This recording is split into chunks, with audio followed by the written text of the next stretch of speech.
Le message que le Seigneur a mis sur mon cœur ce matin, c'est comment recevoir le baptême du Saint-Esprit. Et je n'avais pas prévu déjà commencer à prier pour que les gens reçoivent le baptême du Saint-Esprit. Je voulais commencer à expliquer les principes. Mais le Saint-Esprit m'a précédé, gloire à son nom, gloire à Dieu. Et j'aimerais prendre quelques minutes pour aider certaines personnes à savoir comment recevoir le baptême du Saint-Esprit. Vous savez, depuis un moment, le Seigneur nous a inspiré ce thème qui fait suite à celui que nous avions eu avant la conférence des aigles, pendant la conférence des aigles également, c'est-à-dire le thème sur l'onction. Et le Seigneur nous a fait comprendre après la conférence des aigles qu'on ne peut pas parler d'onction du Saint-Esprit sans connaître la personne du Saint-Esprit, parce que c'est le Saint-Esprit justement qui nous accorde cette onction. Et donc, il a plu à Dieu que nous puissions commencer une nouvelle série d'enseignements sur la personne du Saint-Esprit, connaître la personne du Saint-Esprit. Et nous avons vu que le Saint-Esprit est le gage de notre héritage, que si Jésus est mort à la croix, c'est pour nous donner accès au Saint-Esprit, pour nous donner accès à la vie, car à sa mort, on nous a réconciliés avec le Père, mais nous avons été sauvés par sa vie. Et la Bible déclare que le Saint-Esprit est l'esprit de vie dans le Christ Jésus. C'est de lui que Jésus parlait quand il a dit que je suis venu pour que mes brebis aient la vie et qu'elle ait en abondance. Il s'agissait de lui lorsqu'il a parlé à la femme samaritaine au puits. Il a dit, si tu savais qui est celui qui te demande de l'eau à boire, tu lui aurais lui-même demandé de l'eau à boire et cette eau deviendrait en toi un fleuve d'eau vive qui coulerait de ton sein. Et il parlait donc du Saint-Esprit justement qui allait être répandu sur la terre. Et ce Saint-Esprit est celui qui nous donne la vie, parce que c'est la loi de l'esprit de vie dans le Christ Jésus qui nous a franchi de la loi du péché et de la mort. On a compris que le Saint-Esprit est le gage de notre héritage, c'est lui qui nous transmet l'héritage que Christ a acquis à la croix de Golgotha en notre faveur. C'est lui qui nous transmet la guérison, qui nous transmet la délivrance, qui nous transmet la faveur divine et tout ce qui constitue le pacte du salut. Le Saint-Esprit, donc, c'est lui qui véhicule cet héritage. Voilà pourquoi la Bible l'appelle le gage de notre héritage. Il est celui qui nous garantit cet héritage. Sinon, l'héritage que Christ a acquis à la croix resterait quelque chose d'abstrait, d'invisible, sans que le commun des mortels n'ait accès. Mais voilà pourquoi Jésus a dit, il est avantageux pour moi que je m'en aille, parce que si je ne m'en vais pas, alors le Saint-Esprit ne viendra pas. Et tout ce que j'aurai accompli sur la croix pour vous resterait abstrait, invisible. Alors, étant réconcilié par sa mort à la croix, il nous a sauvés par sa vie, c'est-à-dire par l'action du Saint-Esprit. Alléluia. Et dans la suite du message de la série, nous avons vu que ce Saint-Esprit a été justement donné à l'Église pour équiper l'Église, pour la rendre forte, puissante dans ce siècle présent. Et nous savons que nous sommes dans un milieu hostile à Dieu, hostile à l'Évangile. C'est pourquoi Jésus a dit que je vous laisse dans ce monde, mais vous n'êtes pas de ce monde. Mais il ne nous a pas laissés orphelins, il ne nous a pas laissés nus, il ne nous a pas laissés vulnérables. Il nous a donné le Saint-Esprit. Et le Saint-Esprit est descendu sur terre. On a compris que Dieu le Père est en haut dans le ciel. Il reçoit l'adoration. Après avoir travaillé 6 jours, il s'est reposé le 7e jour. Il reçoit la louange, l'adoration. Jésus, après avoir œuvré sur la terre, a accompli sa mission. Il a donné sa vie à la croix. Il est descendu aux enfers. Il est remonté. Il est monté au ciel. Et il est assis à la droite de Dieu le Père. Et lui aussi, il reçoit l'adoration. Alors, quand Jésus est monté, il a passé le flambeau au Saint-Esprit. Le Saint-Esprit est descendu sur la terre maintenant.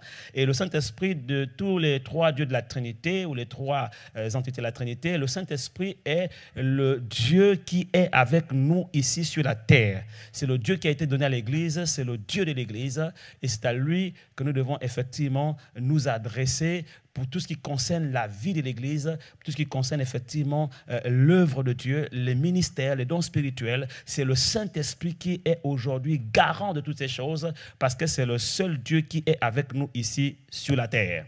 Donc pour cela, c'est la personne la plus importante sur terre. Alléluia. On a compris que c'est lui qui a donné à l'Église la puissance et qui donne à l'Église l'équipement nécessaire pour que l'Église sur la terre reflète la gloire de Dieu, parce que la création entière attend avec un ardent désir, la révélation des fils de Dieu. C'est à travers et grâce au Saint-Esprit, la Bible déclare que l'Église primitive, lorsqu'ils ont reçu le Saint-Esprit, le Saint-Esprit était avec eux, et l'Église croissait par l'assistance du Saint-Esprit, et une grande grâce reposait sur elle. Voyez-vous, en fait, la croissance de l'Église vient par le Saint-Esprit, et la grâce qui est répandue sur nos vies, sur l'Église, vient par le Saint-Esprit. Et donc, le Saint-Esprit est incontournable dans la vie d'un chrétien. Le Saint-Esprit est incontournable dans la vision que Dieu communique à une œuvre et dans le fonctionnement et l'œuvre que Dieu veut accomplir avec cette Église, avec cette œuvre, avec ce ministère. Donc le Saint-Esprit est la personne la plus importante ici sur terre et le Saint-Esprit est le Dieu de l'Église. Et on a compris qu'en fait, quand le Saint-Esprit agit à travers nous, il fortifie l'Église, il équipe l'Église, il la rend forte et puissante, afin qu'à travers l'Église, les dominations, les autorités connaissent la sagesse infiniment variée de Christ. On a pu vivre pendant le week-end qu'on a avec l'évangéliste Rémi Bey, la manifestation du Saint-Esprit. De façon pratique, on a vu des guérisons, des délivrances, des restaurations, on a eu beaucoup de témoignages. Et je suis conscient que beaucoup sont en train de se dire, mais vraiment, je ne doute point que le Saint-Esprit agit encore aujourd'hui, mais quand est-ce qu'il va agir dans ma vie? Je vois le Saint-Esprit agir dans la vie des autres, je vois des miracles autour de moi. Mon frère, ma soeur, tu n'es pas le seul. Moi aussi, j'ai toutes les raisons de dire la même chose. Mais vous savez, il y a des choses qui s'obtiennent spontanément. Il y a des choses qui s'obtiennent avec la persévérance. C'est pourquoi Jésus a dit que vous devez toujours prier sans relâche. Alléluia. J'aimerais simplement lire avec vous quelques passages. Actes chapitre 1, verset 8. Actes chapitre 1, verset 8. Il est écrit donc dans la version Louis II 21. Mais vous recevrez une puissance lorsque le Saint-Esprit viendra sur vous. Alléluia. Donc, le Saint-Esprit n'est pas une puissance. Mais quand le Saint-Esprit vient sur vous, vous recevez une puissance. Et cette puissance, c'est la puissance du Saint-Esprit, qu'on appelle encore l'onction du Saint-Esprit, le dynamis. Et cette parole, cette promesse que Jésus a faite à ses disciples va s'accomplir dans la suite, dans le chapitre 2 des Actes des Apôtres. Il dit, ils étaient tous ensemble dans le même lieu, alors qu'ils étaient en prière sur la chambre haute, dans la chambre haute, et qu'ils attendaient cette promesse. Il y eut un bruit semblable à celui d'un vent impétueux qui remplit toute la salle, toute la pièce où ils étaient, et des langues semblables à des langues de feu descendirent sur chacune de leurs têtes. Ces langues de feu représentent, bien entendu, le feu du Saint-Esprit. C'est ce que Jean-Baptiste a dit, moi je vous baptise d'eau, mais celui qui vient après moi, parlant de Jésus, lui vous baptisera du Saint-Esprit et de feu. Lorsque ces langues sont posées sur leur tête, la Bible déclare qu'ils furent tous remplis du Saint-Esprit et ils se mirent à parler en d'autres langues selon que l'Esprit de Dieu leur donnait de s'exprimer. Le premier fondement que je me poser ici, c'est qu'il y a une différence entre la personne du Saint-Esprit et les dons du Saint-Esprit. Il y a une différence entre la personne du Saint-Esprit et la puissance du Saint-Esprit ou l'onction du Saint-Esprit. Vous recevrez une puissance lorsque le Saint-Esprit viendra sur vous. Quand le Saint-Esprit vient sur toi, tu reçois la puissance. Et cette puissance ne vient pas seule, elle vient avec des dons de langue qui peuvent être des langues semblables à des langues de feu, qui peuvent être des langues des hommes, parce que lorsqu'ils ont parlé des langues des hommes, et les gens qui étaient là autour pouvaient les entendre parler et comprendre ce qu'ils disaient dans leur propre langue maternelle. Il peut s'avérer que le Saint-Esprit te donne de parler des langues des hommes, comme aussi il peut te donner de parler des langues des anges qui sont dans le ciel. Mais c'est le Saint-Esprit qui donne de parler, c'est lui qui donne. Et donc, le deuxième fondement que j'aimerais poser, c'est celui-là. C'est que quand tu parles, ce n'est pas quelque chose que tu vas copier chez quelqu'un ou que tu as entendu. C'est le Saint-Esprit qui te donne. Alléluia. Premièrement, il y a une différence entre le Saint-Esprit, la puissance du Saint-Esprit et les dons spirituels, y compris dans la langue. Deuxièmement, quand tu reçois le Saint-Esprit, il te donne de parler des langues qui peuvent être des langues des hommes ou des langues des anges. Je m'en été témoin dans mon ministère des personnes qui ont reçu le Saint-Esprit et qui sont mis à parler une langue qu'on n'a jamais entendue sur la terre. J'ai également vu des personnes recevoir le baptême du Saint-Esprit et elles sont mises à parler une langue que je connaissais, une langue de chez moi, alors que la personne n'était même pas née de cette localité. Elle s'est mise à parler une langue, pour ceux qui connaissent un peu les langues du nord de l'Afrique centrale, le nord du Gabon, le côté du Cameroun, la Guinée, etc. Il y a une langue qu'on appelle le Fang. La personne n'était pas née du nord, elle n'était pas Fang, elle était d'une langue qu'on appelle Nzebi, de ma langue maternelle. Je la connaissais très bien. Et quand elle a reçu le baptême du Saint-Esprit, elle s'est mise à parler Fang. Je connais également d'autres personnes qui ont reçu le baptême du Saint-Esprit et sont mises à parler chinois.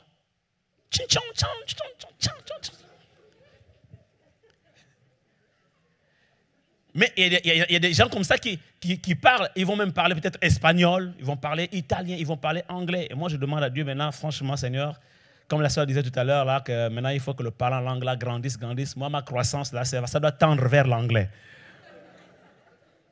On acclame le Seigneur, alléluia.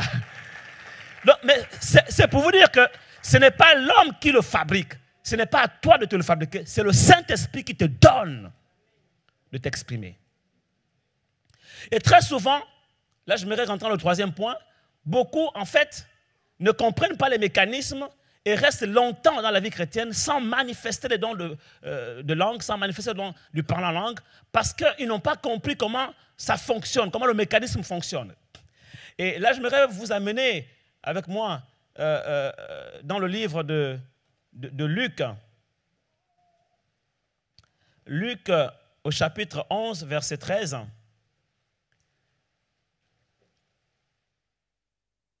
Luc chapitre 11.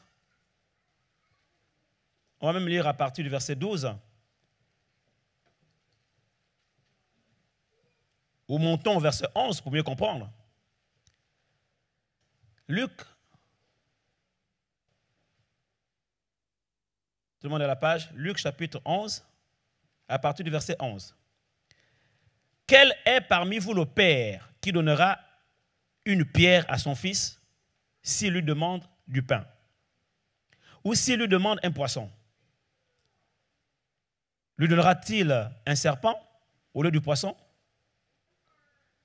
Ou s'il lui demande un œuf, lui donnera-t-il un scorpion au lieu de l'œuf? Là, vous devez répondre non. Alors, si donc méchant comme vous l'êtes, vous savez donner de bonnes choses à vos enfants, à combien plus forte raison le Père Céleste donnera-t-il le Saint-Esprit à celui qui le lui demande? C'est une évidence pour Dieu. De la même manière que naturellement, vous ne pouvez pas donner quelque chose de mauvais à vos enfants s'ils vous demandent quelque chose de bon. Dieu dit, de la même manière, il donnera de bonnes choses à ses enfants. Et ces bonnes choses-là, il dit que c'est le Saint-Esprit. Il dit, à combien plus forte raison le Père Céleste donnera-t-il le Saint-Esprit à celui qui le lui demande? Troisième principe important. Dieu ne te donnera pas un scorpion ni un serpent lorsque tu lui demandes le Saint-Esprit. Or, les serpents et les scorpions représentent des démons.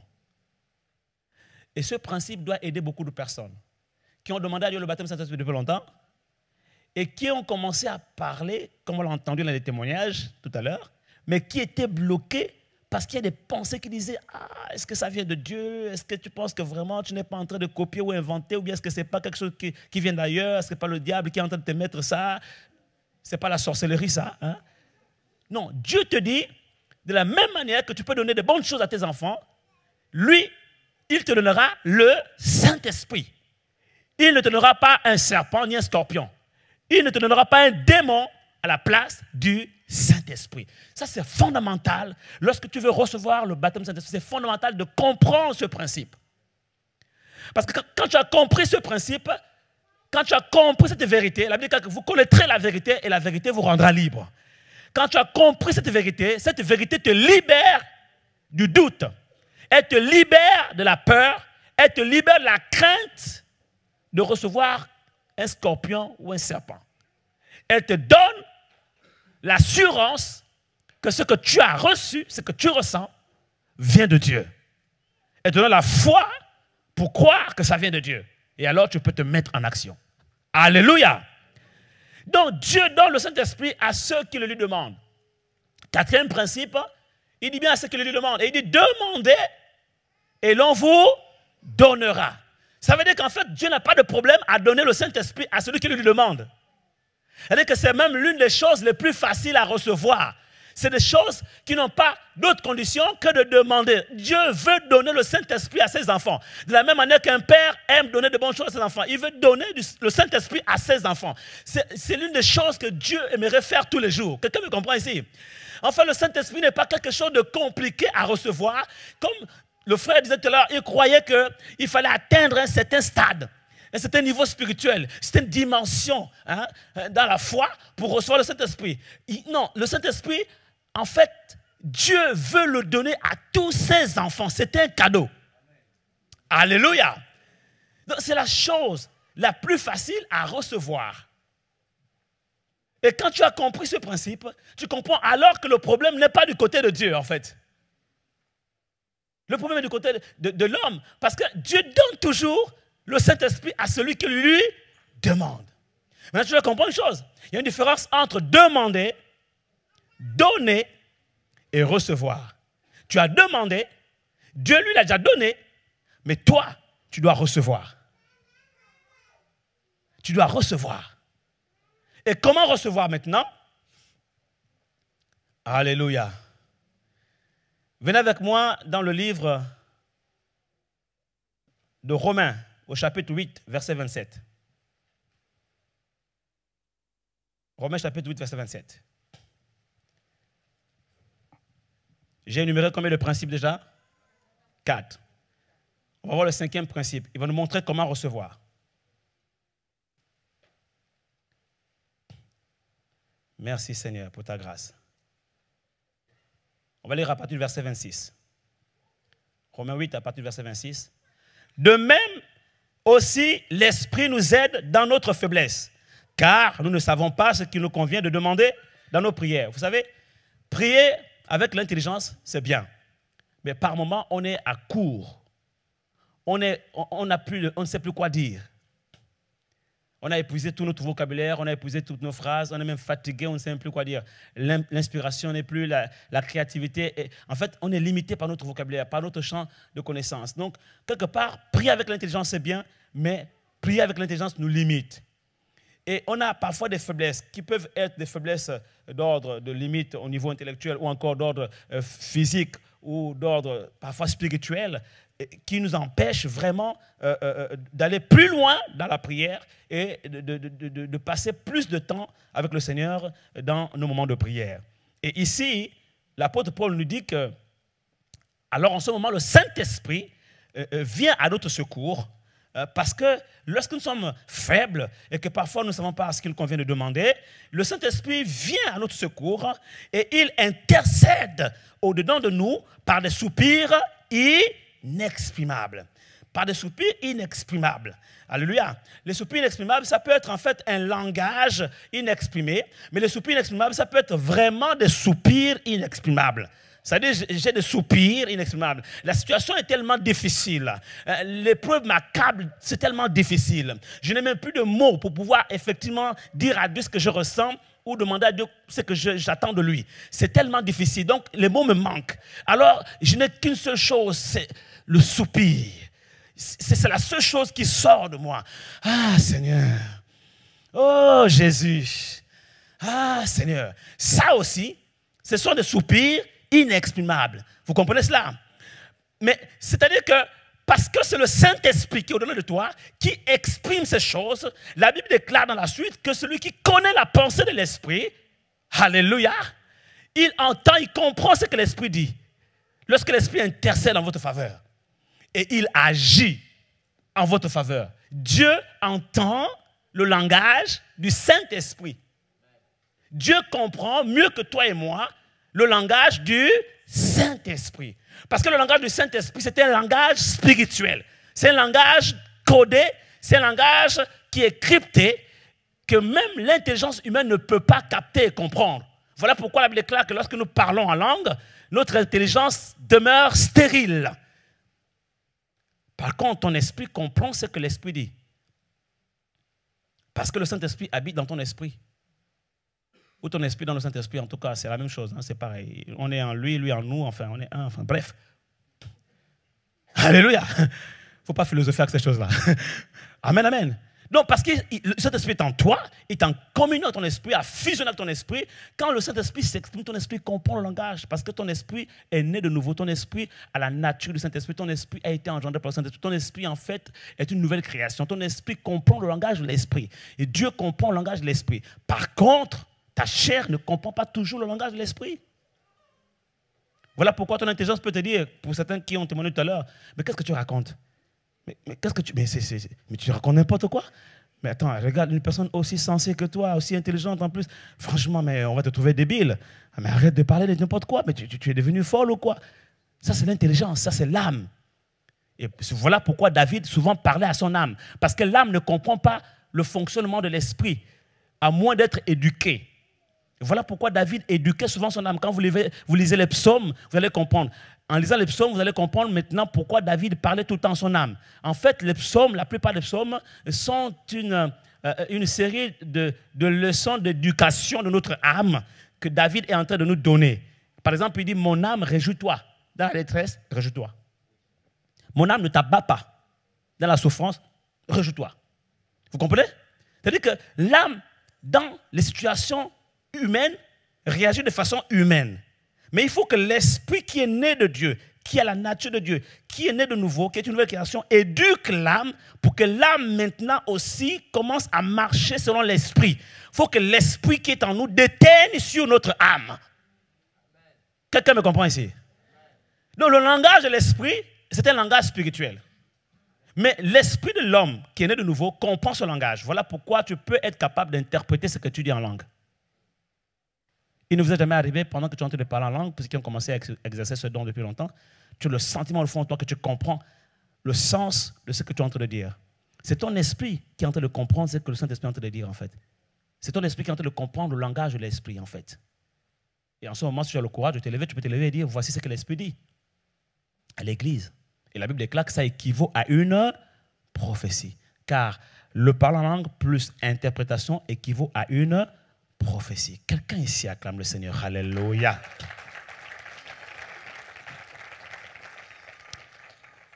Donc, c'est important de comprendre que le Saint-Esprit intercède au-dedans de nous. Pas de soupir inexprimable. Il intercède. Et ça, c'est hyper important. Écoutez-moi bien. Ceux qui veulent recevoir le baptême du Saint-Esprit, j'ai dit, il y a une différence entre demander, donner et recevoir. Vous avez demandé. Dieu a donné. Maintenant, vous devez recevoir. Comment? Écoutez le langage de l'esprit. Je ne parle pas d'écouter avec vos oreilles physiques, parce que la chair ne peut pas comprendre ce langage. Mais votre esprit né de nouveau peut comprendre ce langage et capter. Et la plupart des personnes pour qui j'ai prié, qui ont été bloquées à ce niveau, je leur ai dit, ne dis pas que Dieu n'a pas donné. Tu as demandé? Oui, Dieu a donné. Maintenant, tends ton oreille spirituelle. Écoute ce que l'esprit est en train de dire au-dedans de toi. Écoute. Et des fois, on observait un moment de silence. Et puis tout d'un coup, elle dit, oui, mais j'entends des choses. Je dis, ok.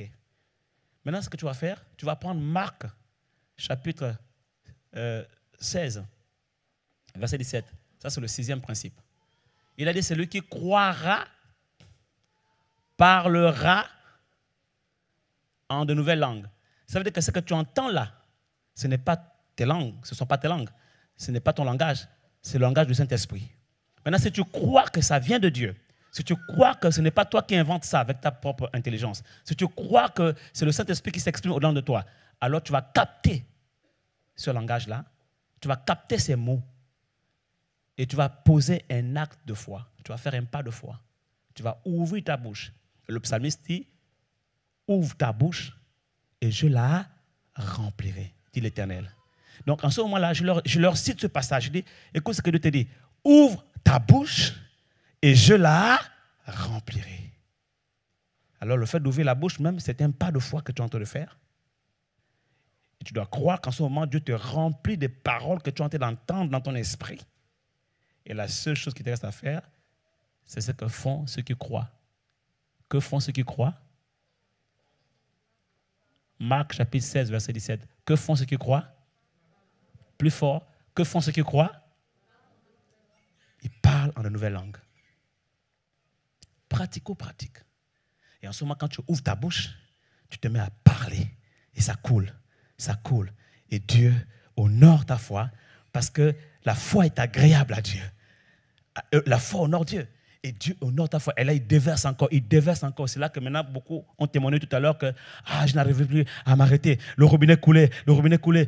Oui, c'est ça, les fleuves d'eau vive qui couleront de votre sein. Le robinet est ouvert. Maintenant, tu parles et n'arrête plus. Continue. Moi, quand j'ai reçu le baptême du Saint-Esprit, je ne voulais plus m'arrêter. Avant de recevoir le baptême du Saint-Esprit, j'étais quelqu'un de très timide. Je ne pouvais pas prendre la parole en public. J'étais toujours dans mon coin. Ma maman est là, vous pouvez vous poser des questions. C'est une patriarche, ma maman. Elle a fait 10 enfants, sans compter ceux qu'elle a perdus. Et puis, elle a près d'une cinquantaine de petits-enfants, près d'une quarantaine d'arrière-petits-enfants. C'est une patriarche. Et on a toujours grandi comme ça. Dans la maison, c'était la maison de toute la famille, les neveux, les cousins, les nièces, etc. Donc, quand c'est comme ça, il faut compter avant de faire la note. Et compter tout le monde. Et moi, j'étais toujours dans mon coin, tout timide. Je me faisais oublier, toujours effacé, timide comme pas possible. Et en plus, j'étais gros. Enfin, excusez-moi l'expression, mais c'est ça, ouais, la vérité, c'est ça. J'avais du poids, en fait. Enfin, voilà, j'étais... Et les gens me prenaient pour quelqu'un qui était un peu genre... j'étais... Deux fois, on me disait... À l'époque, les parents, ils commissionnaient les enfants, ils disaient, va acheter ceci. On me dit, va acheter telle chose.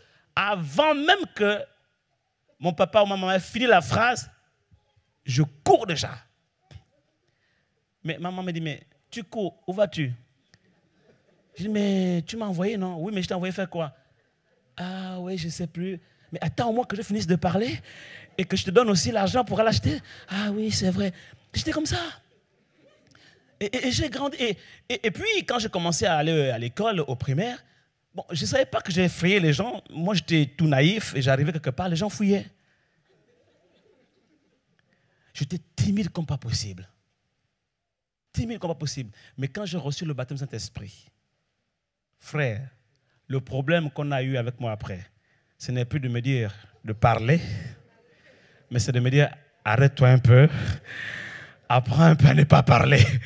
J'ai commencé à parler en langue ce jour et jusqu'à présent, je parle. Si vous ne m'arrêtez pas, je parle. On acclame le Seigneur. Alléluia.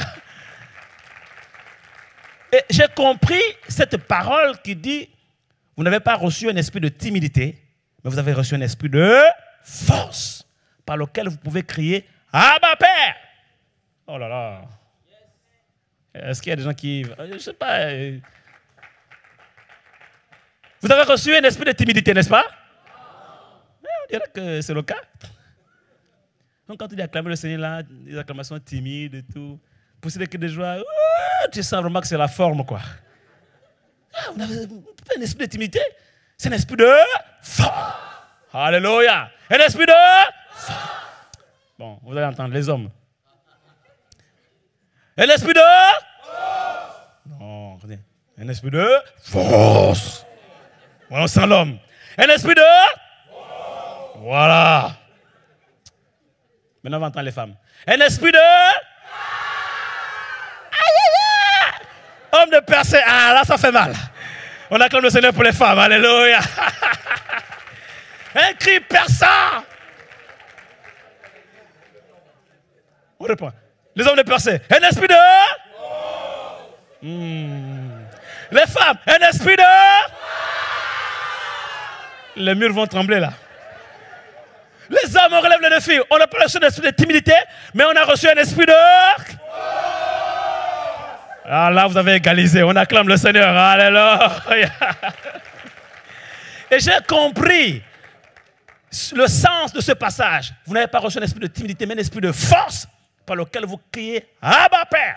Et l'Esprit lui-même rend témoignage à votre esprit que vous êtes devenus enfants de Dieu. C'est-à-dire que même le Saint-Esprit vous donne l'assurance du salut. Vous comprenez cela? Il vous libère de la timidité, de la peur, de la crainte. Il vous donne un esprit de témérité. Il vous donne un esprit de guerrier, de conquérant. Un esprit de gagnant. Un esprit qui ne lâche pas plus devant l'épreuve. Un esprit qui ne tremble pas devant l'épreuve ou devant les ennemis qui viennent. Il dit, ils viennent à toi par un seul chemin. Ils s'enfuiront par 7 chemins. Un esprit de foi. Non, tu ne peux pas avoir le Saint-Esprit et pleurnicher. Ce n'est pas possible. Le Saint-Esprit, c'est un esprit de courage. Ça ne va pas, ok. C'est sûr que ça ne va pas, ça fait mal, d'accord. Vous voyez le moment, effectivement, il m'arrive de pleurer, pas devant vous. Oui, devant vous dans la présence de Dieu, oui, quand j'adore le Seigneur. Quand le Saint-Esprit te saisit le cœur, même si tu es un costaud comme mon frère Grégoire, tu es obligé de défendre. Tu ne peux pas, non, là tu ne peux plus. Il change le cœur de pierre en cœur de chair, tu vas t'écrouler. Là c'est comme ça, il n'y a pas de dire, moi j'ai grandi, hein, l'héritage des pères, comme on l'a vu hier, l'héritage des pères, moi, non, mon père m'a toujours dit, il ne faut jamais pleurer devant une femme. Frère, tu vas pleurer. Ah, frère Patrice, quand le Saint-Esprit est sur toi, même si tu n'as jamais pleuré devant une femme, parce que là c'est différent, l'onction de Dieu te saisit, tu es obligé de pleurer. Alléluia. Dans la présence de Dieu, dans l'adoration, tu es obligé de pleurer. Ça m'arrive. Et devant les épreuves, parfois c'est difficile. Je viens devant le Seigneur, je dis, Seigneur, là c'est dur. Charnellement, c'est dur. Je ressens, je suis fatigué. Je n'arrive même plus à dormir. Seigneur, là, je n'en peux plus. Là, tu sais que moi, un être humain, en tant qu'être humain, je ne peux pas combattre Satan. En tant qu'être humain, je ne peux pas combattre les démons. En tant qu'être humain, le diable me prend, il m'écrase. En tant qu'être humain, les démons me prennent, ils me terrassent. Je ne peux rien. Mais je puis tout par toi qui me fortifie. Oh, alléluia! Je puis tout par toi qui me fortifie. C'est toi qui as dit, Seigneur, ce n'est pas par ma force charnelle. Ce n'est pas par mon intelligence, mes diplômes. Là, les médecins, ils ne peuvent plus rien faire. Là, ce n'est plus l'intelligence là. Ils ont essayé tout. Mes forces là, j'ai tout fait. J'ai tout fait. Tu m'as dit, ce n'est ni par la force, ni par l'intelligence de l'homme, mais c'est par mon esprit. Ah! Alléluia! Mais c'est par le Saint-Esprit que les montagnes seront déplacées. Donc le Saint-Esprit te donne de déplacer les montagnes. Est-ce que vous comprenez quelque chose? Il a dit, si vous avez la foi, comme un petit grain de sénévé, vous direz à cette montagne, ôte-toi de là. Hey! Je n'ai jamais compris pourquoi. Comment une petite foi peut déplacer des grandes montagnes. Maintenant, je comprends. Il a dit, ce n'est pas la force, ni pas l'intelligence, mais c'est par mon esprit que les montagnes se déplaceront.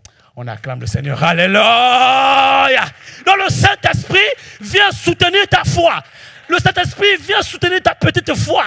Hey! Le problème n'est pas d'avoir une petite foi. Le plus important, c'est que ta foi soit connectée au Saint-Esprit. Quand la foi de l'enfant de Dieu, même si c'est un bébé spirituel, est connectée au Saint-Esprit, alors le Saint-Esprit alimente sa foi et par le Saint-Esprit, les montagnes sont déplacées. Quelqu'un ici acclame le Seigneur. Alléluia. C'est pourquoi il dit que le Saint-Esprit vient au secours de nos faiblesses. Alléluia. Vous voyez, le Saint-Esprit nous a été donné pour cela. Et si tu le crois par la foi, tu peux parler la langue du Saint-Esprit. Et c'est important de parler la langue du Saint-Esprit, on verra dans la suite. Pourquoi? Parce que quand tu parles en langue, ton esprit est en prière, ton intelligence demeure stérile, et Dieu comprend le langage de l'esprit. Ton esprit aussi comprend le langage de l'esprit. Et comme ton esprit comprend le langage de l'esprit, ton esprit grandit vite. Ton esprit apprend à entendre la voix de l'esprit. C'est le début de comment être conduit par le Saint-Esprit. Parce qu'il y a une communication entre ton esprit et le Saint-Esprit. Parce que toi, tu n'es pas chair, tu n'es pas âme, tu es esprit. Tu vis dans un corps et tu possèdes une âme. Donc, en réalité, Dieu n'a pas envie de communiquer avec ton âme. Il n'a pas envie de communiquer avec ton corps. Parce que l'âme et le corps, c'est la chair. Or, la chair a des désirs contraires à ceux de l'esprit. Hey, tu me comprends ici? Dieu veut communiquer avec ton esprit. Et Dieu veut habiter ton esprit. Et il veut que ton esprit habite dans son esprit. Que toi et lui, vous en fassiez qu'une seule personne. Et à partir de ce moment-là, vous fusionnez comme une femme enceinte, comme la sœur Rita qui s'est mariée hier, sera bientôt enceinte. Alléluia. Alléluia. Alléluia. Et le frère Patrice va regarder la sœur Rita enceinte. Et l'enfant qui est dans son sein et elle n'en font plus. Et vous ne verrez jamais l'enfant qui est dans le ventre d'une femme enceinte dire à sa mère, écoute maman, franchement aujourd'hui là, j'ai envie de dormir. Toi ton affaire d'aller au champ là, aller à Carrefour, aller faire les courses toute la journée de samedi. Non, aujourd'hui franchement je ne te suis pas dans cette affaire. Va toi-même, moi je reste, je vais dormir. Peut-être que vous l'avez déjà vu, hein? Mais moi, je n'ai pas encore vu. Alléluia.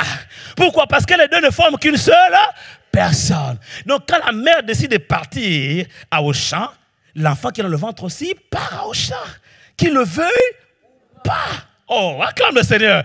Alléluia. Alors, le Saint-Esprit nous a été donné pour ça. Être conduit par le Saint-Esprit, c'est quoi? C'est toi dans le Saint-Esprit, le Saint-Esprit en toi. Vous êtes une seule personne. Quand le Saint-Esprit dit à gauche, aïe, aïe, aïe, ton esprit ne peut plus dire je suis fatigué. Non, ton esprit est dedans. Alléluia. Ton esprit est dans le Saint-Esprit. Ton esprit est immergé. C'est ça le baptême. Le baptême, c'est être immergé, être plongé. Tu as été baptisé du Saint-Esprit. Donc, toi, esprit, tu es immergé dans le Saint-Esprit. Et comme tu es immergé, tu ne peux plus dire ah, va là-bas, Saint-Esprit, moi je reste. Non. Tu es comme un bébé dans le ventre d'une femme enceinte. Quand le Saint-Esprit est à gauche, toi aussi tu vas à gauche. Quand il dit à droite, c'est à droite. Tu te laisses simplement porter par les vagues de l'esprit. On acclame le Seigneur ici. Alléluia. Alléluia. Voilà pourquoi il est important que nous puissions réellement être remplis du Saint-Esprit, être baptisés, immergés dans le Saint-Esprit. Et je bénis Dieu parce que avant que je n'ai prêché ce message, je l'ai reçu. Et pendant que je le préparais, je me disais, à la fin du message, je vais prier pour ceux qui veulent recevoir le baptême du Saint-Esprit. Mais le Saint-Esprit m'a précédé, il savait que non. Alléluia. C'est pas comme hier. Le message d'hier, en fait, je n'avais pas préparé ce message. J'avais préparé un autre message. Le message que j'allais prêcher hier, c'était le message sur le vin nouveau. J'avais bien préparé les caractéristiques du vin nouveau, faire les liens avec le bonheur conjugal et tout ça là. Mais quand je suis monté ici, j'ai entendu 1 Corinthiens 13. J'ai ouvert aussi 1 Corinthiens 13 et plouf, c'est sorti. Ça aussi, c'est être conduit par le Saint-Esprit. Et on a vu le résultat par la suite. Quelqu'un ici acclame le Seigneur. Alléluia. Donc il est important d'être immergé dans le Saint-Esprit, baptisé dans le Saint-Esprit pour que nous puissions nous laisser emporter par les vagues de l'Esprit. Et c'est parce que justement, la mère de Moïse a compris ça, qu'elle a pris Moïse, bébé, elle l'a déposé sur le fleuve. Et les vagues du fleuve ont transporté Moïse jusque dans la cour royale. Alléluia! En fait, le fleuve là représentait le fleuve du Saint-Esprit. Bien-aimé, quand tu es rempli du Saint-Esprit, quand tu es immergé dans le Saint-Esprit, tu te poses plus de questions. Si est-ce que sur le fleuve là, pour un enfant en plus de 3 mois seulement, est-ce qu'il n'y aura pas requin? Est-ce qu'il n'y aura pas les serpents? Est-ce qu'il n'y aura pas les vagues qui vont renverser la corbeille et mon enfant sera noyé dans l'eau? Tu ne te poses plus ces questions. Quand tu es conduit par le Saint-Esprit, c'est comme l'enfant qui est le ventre de sa mère, il ne se pose plus ces questions. Tu te laisses simplement emporter par les vagues de l'esprit. Il n'y a plus de place pour le doute. Il n'y a plus de place pour la peur. Il n'y a plus de place pour l'hésitation. Il n'y a plus de place pour le tremblement. Il n'y a plus de place, on te prend pour un fou. Parce que ce que tu fais dépasse les lois de la nature. Ce que tu fais dépasse le raisonnement humain. Ce que tu fais va au-delà de la logique du commun des mortels. C'est ça, la folie de Dieu. La Bible déclare que la prédication de l'évangile est une folie pour ceux qui périssent. Pourquoi? Parce que c'est par le Saint-Esprit que l'évangile est prêché. Car ma prédication ne repose point sur les discours persuasifs de la sagesse humaine, mais sur une démonstration d'esprit et de puissance. On acclame le Seigneur ici, alléluia. On acclame le Seigneur. Et vous voyez, les gens qui marchent par le Saint-Esprit, beaucoup de gens qui sont autour ne les comprennent pas forcément. Parce qu'ils font des choses qui dépassent la logique humaine. Ils font des choses qui partent au-delà de l'intelligence humaine. Mais quand vous voyez le résultat par la suite, vous comprenez que ça ne vient pas de lui. Ça vient de Dieu. Ça vient d'en haut. Regardez Pierre. Seigneur, est-ce que c'est toi? Le raisonnement humain dit non, mais c'était un fantôme. Et puis lui dit, si c'était vraiment le Seigneur, là c'est la voix de l'Esprit qui commence à parler. Alléluia. Et comme il suit la voix de l'Esprit, il dit, Seigneur, si c'est toi, fais que je vienne vers toi. Et le Seigneur Jésus dit, viens.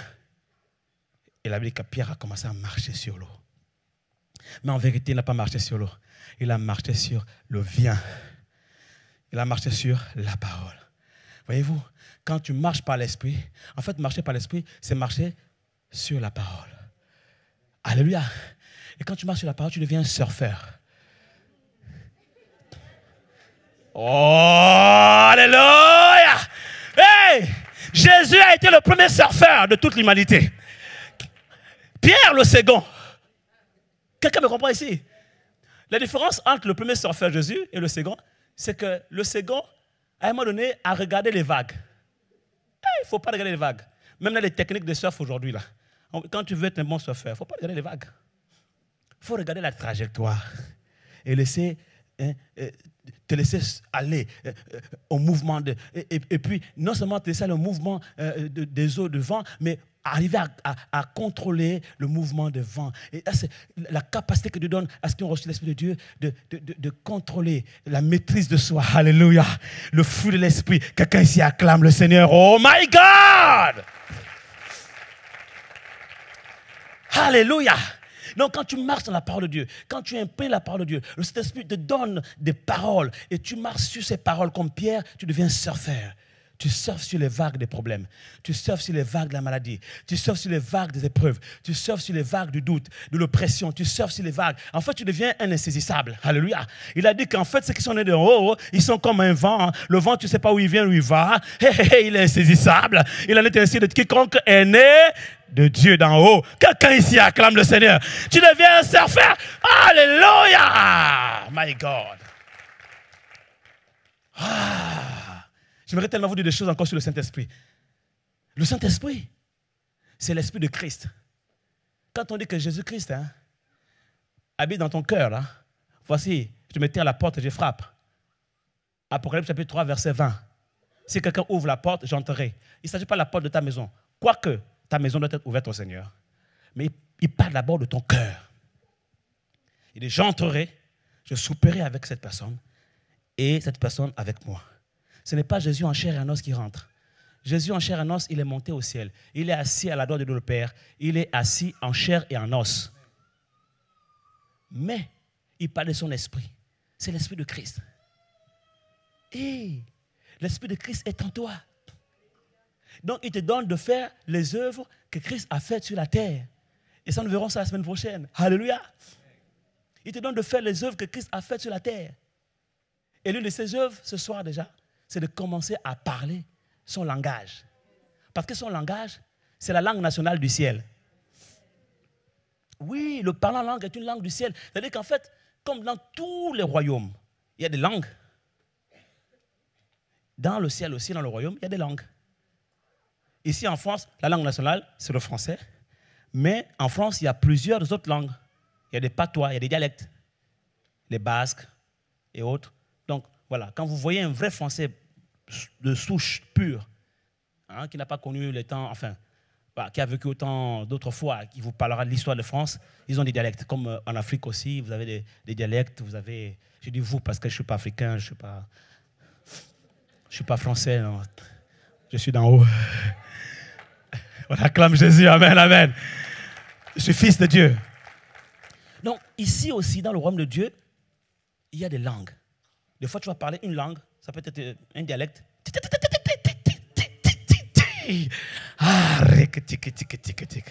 C'est un dialecte peut-être de la Gironde.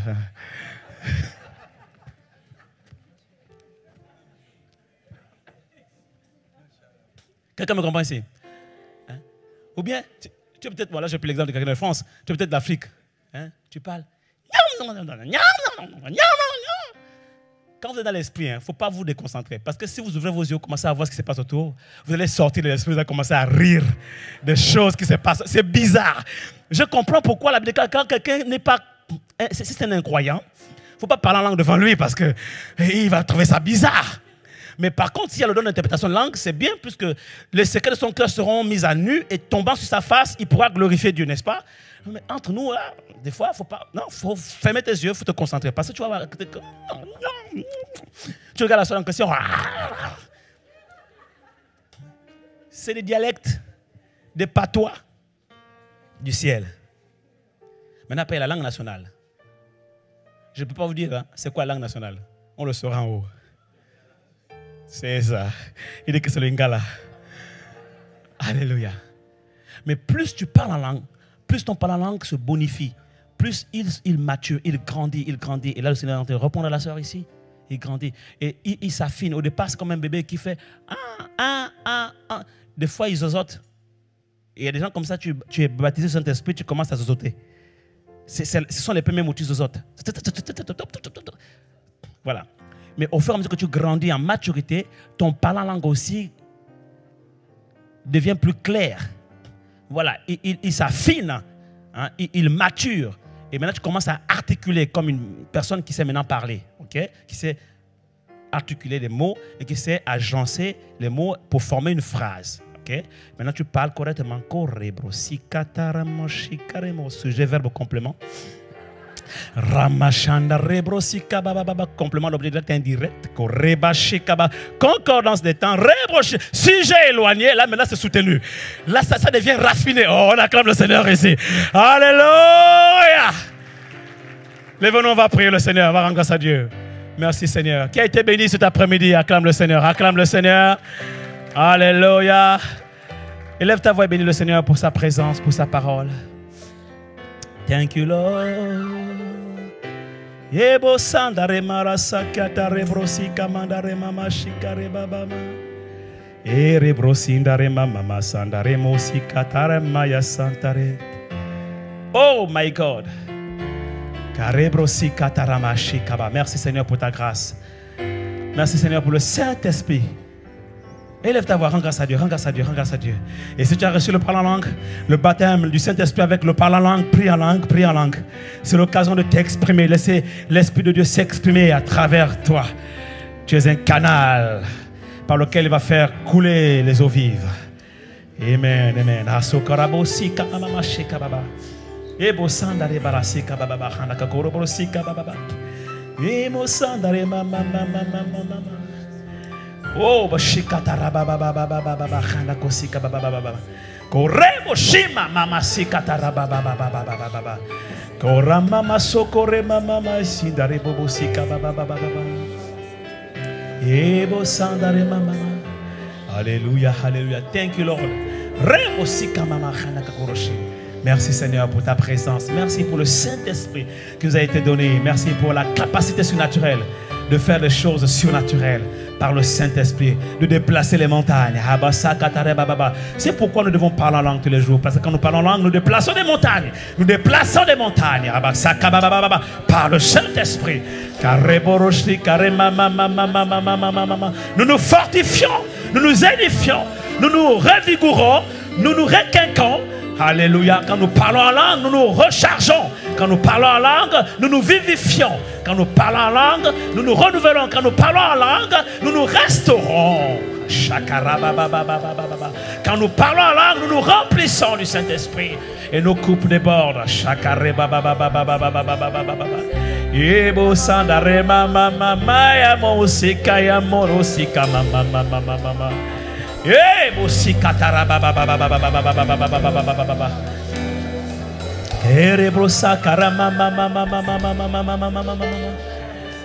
Oh, shakata rebrosika baba baba baba baba. Ebo sandare moshika mama mama. Quand nous parlons en langue, nous sommes loin d'une onction qui nous équipe pour la journée, qui nous équipe pour le travail, qui nous équipe pour nos tâches familiales, pour nos devoirs conjugaux. Quand nous parlons en langue, nous sommes loin de l'huile de l'onction, l'huile du Saint-Esprit. Alléluia. Yeah,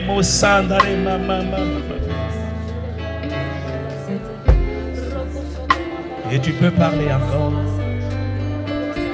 Renouvelle ton parler en langue, parce qu'il y en a ici. Le Seigneur me montre qu'il y en a qui ont reçu le baptême du Saint-Esprit avec le parler en langue, mais qui depuis longtemps n'ont plus jamais parlé en langue. Ils ont mis leur parler en langue au placard. Ils ont mis leur parole dans les tiroirs.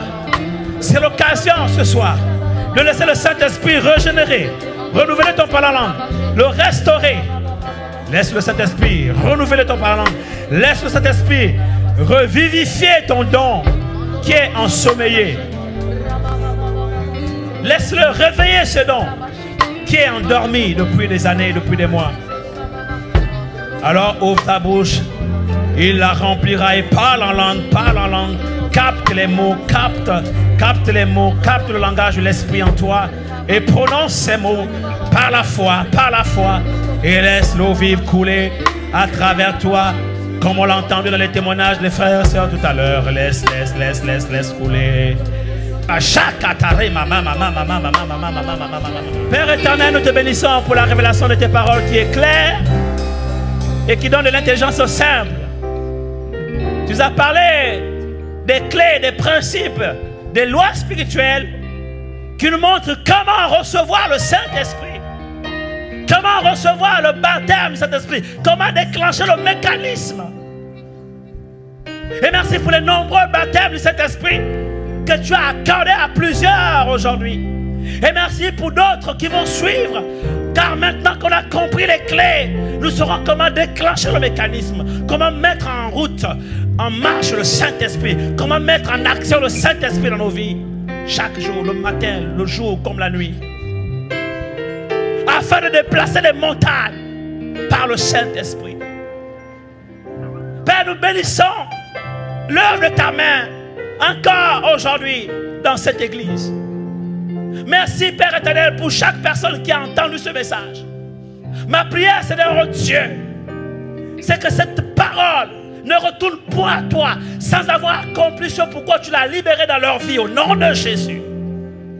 Je prophétise des transformations, des changements radicaux et des miracles en série dans leur vie durant cette semaine. Au nom de Jésus, je prophétise des guérisons, des délivrances, je déclare des restaurations, je déclare des libérations, des bénédictions, des faveurs divines. Je déclare, Père éternel, des éclosions des dons et d'onctions dans leur vie. Au nom de Jésus, je déclare qu'une armée se lève, revêtue de l'Esprit de Dieu, animée par cet Esprit, qui parle en langue, qui proclame les oracles de l'Éternel et qui influence leur environnement durant cette semaine. Au nom de Jésus. Les uns à leur études, d'autres à l'école, d'autres dans leur de travail, au niveau professionnel, d'autres encore au niveau de leurs affaires. Je déclare au nom de Jésus que tu leur donnes cette capacité de garder ce dépôt et d'influencer leur environnement par le Saint-Esprit. Merci Père éternel, que l'amour de Dieu le Père, la grâce de Jésus-Christ notre Seigneur et la communion du Saint-Esprit les garde et soient avec nous durant toute cette semaine, jusqu'à ce qu'on se retrouve encore dimanche prochain. Dans le nom de Jésus, nous avons ainsi prié. Amen. Amen. Amen.